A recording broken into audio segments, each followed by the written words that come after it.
अस्सलाम वालेकुम व्यूवर्स, कैसे हैं आप लोग? खैरियत से हैं जी। मैं उम्मीद करता हूं कि आप लोग बखैर वाफियत होंगे। जैसा कि आप लोगों को पता है कि डॉक्टर जाकिर नाइक पाकिस्तान के दौरे पे हैं। कल शाम को मौलाना फजल रहमान की तरफ से इशाइये में उन्होंने शिरकत की। उसके बाद एक और तकरीब में गए, वहाँ पे एक नाखुशगवार वाक़या पेश आया जिसकी वीडियो मैं आपके साथ शेयर करने लगा हूँ। आप लोगों ने बताना है कि ये डॉक्टर साहब ने कैसा किया, ठीक किया या गलत किया, ये फ़ैसला आपने करना है।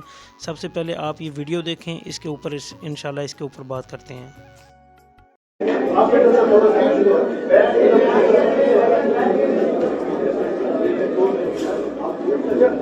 There should not be intermediate offenses, please.